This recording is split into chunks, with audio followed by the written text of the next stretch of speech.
जय हिंद प्यारे बच्चों। आज स्पेशल 50 में 57 नंबर क्लास होगा और आज प्रिज्म और पिरामिड से रिलेटेड जितने क्वेश्चन होंगे वो आपके सामने आएंगे। पहला क्वेश्चन है प्रिज्म से रिलेटेड है। एक लंब प्रिज्म का आधार एक समलंब चतुर्भुज है जिसके दो समांतर भुजाओं की लंबाइयां 10 सेंटीमीटर और 6 सेंटीमीटर है और उनके बीच की दूरी 5 सेंटीमीटर है। तो प्रिज्म की ऊंचाई 8 सेंटीमीटर हो तो आयतन क्या होगा। ठीक है, क्वेश्चन को ध्यान से समझिए, प्रेम से लगाए। देखिए क्वेश्चन को क्या करेंगे, पहले प्रिज्म का जो आयतन होता है ना, आयतन ये होता है आधार का क्षेत्रफल।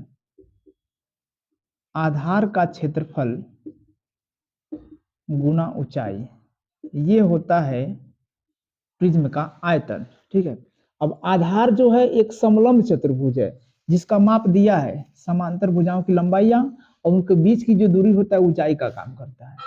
तो उससे आधार का क्षेत्रफल निकल जाएगा।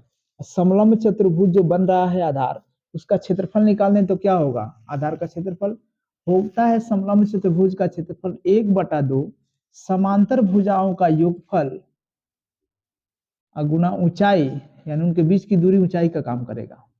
ये हो गया आधार का क्षेत्रफल। ठीक है, समलंब चतुर्भुज का क्षेत्रफल ये होगा आधार का क्षेत्रफल। और प्रिज्म की ऊंचाई कितना है, 8 सेंटीमीटर। 8 रख दें, ये हो जाएगा आपका आयतन। 2 8 16, 8 5 40 और 8 चौक 32 यानी 320 सेंटीमीटर क्यूब हो जाएगा प्रिज्म का आयतन। ऑप्शन नंबर सी।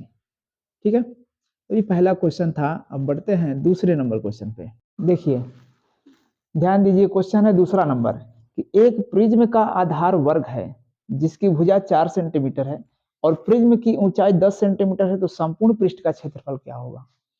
एक प्रिज्म है जिसका जो आधार है वो वर्ग है और जिसकी भुजा दिया है 4 सेंटीमीटर और प्रिज्म की ऊंचाई 10 सेंटीमीटर।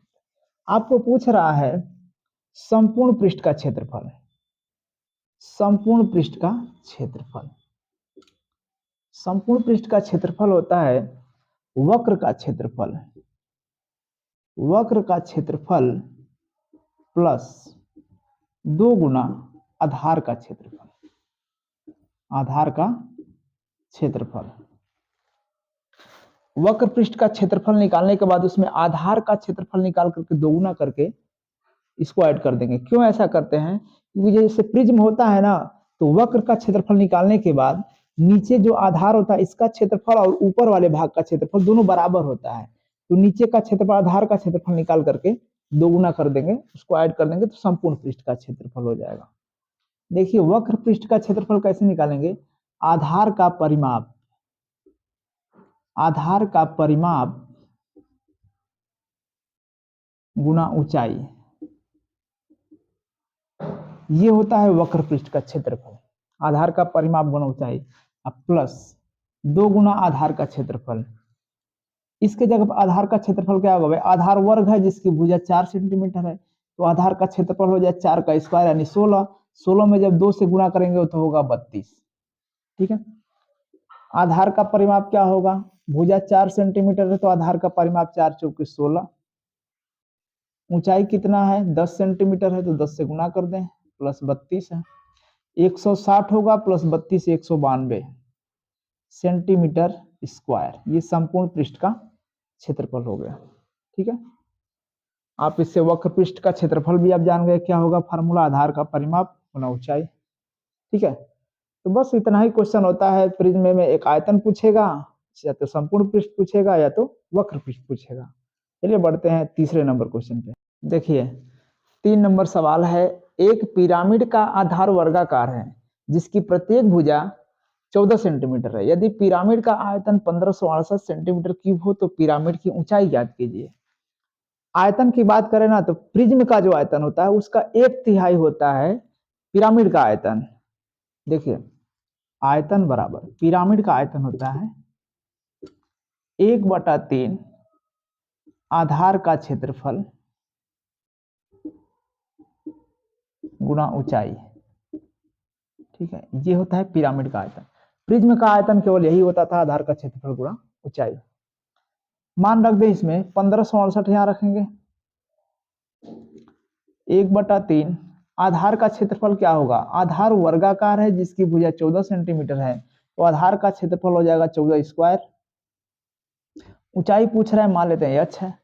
अब देखिए एच बराबर क्या होगा, 1568, ये 3 ऊपर चला जाएगा बटा 14 गुना 14, 14 से कट जाएगा, 14 एकम 14, 14 एकम 14 और 14 दूना 28, 14 से कटेगा 14 बटे 112, 8 त्रिक 24, 24 सेंटीमीटर हो गया ये पिरामिड की ऊंचाई, ऑप्शन नंबर ए।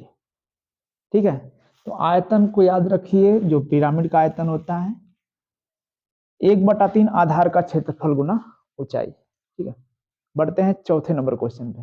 देखिए 4 नंबर क्वेश्चन है पिरामिड पर, 10 सेंटीमीटर भुजा तथा 13 सेंटीमीटर तिर्यक ऊंचाई वाली वर्गाकार आधार पर सम पिरामिड का पार्श्व पृष्ठ का क्षेत्रफल क्या होगा।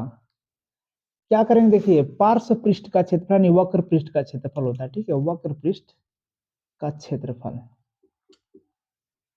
पिरामिड का वक्र पृष्ठ का क्षेत्रफल होता है 1/2 आधार का परिमाप, आधार का परिमाप गुना तिर्यक ऊंचाई,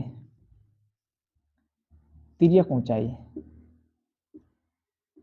ठीक है, इसका वक्र पृष्ठ का क्षेत्रफल या पार्श्व पृष्ठ का क्षेत्रफल होता है पिरामिड का 1/2 आधार का परिमाप गुना तिर्यक ऊंचाई। ठीक है, मान रख देते हैं 1/2, आधार का परिमाप क्या होगा, आधार जो है 10 सेंटीमीटर भुजा वाला है।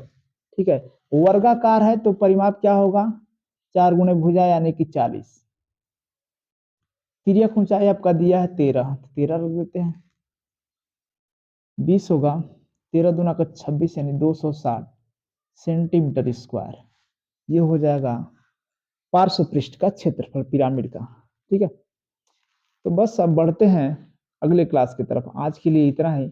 अच्छा एक बात और, अगर संपूर्ण पृष्ठ का क्षेत्रफल पूछेगा तो वक्र पृष्ठ का टोटल क्षेत्रफल निकाल करके इसमें आधार का क्षेत्रफल ऐड कर देंगे। ठीक है, इसमें आधार का क्षेत्रफल ऐड कर देंगे, यानी कि भुजा का स्क्वायर 10 सेंटीमीटर, 10 का स्क्वायर कितना होगा 100, 100 ऐड कर देंगे तो 360 हो जाएगा संपूर्ण पृष्ठ का क्षेत्रफल। ठीक है, तो यहाँ वक्र पृष्ठ पूछ रहा है इसलिए 260। चलिए आज के लिए बस इतना ही, कल मिलेंगे 58वीं क्लास में, समचतुष्फलक पर आधारित क्वेश्चन होगा। आज के लिए इतना ही, जय हिंद, थैंक यू।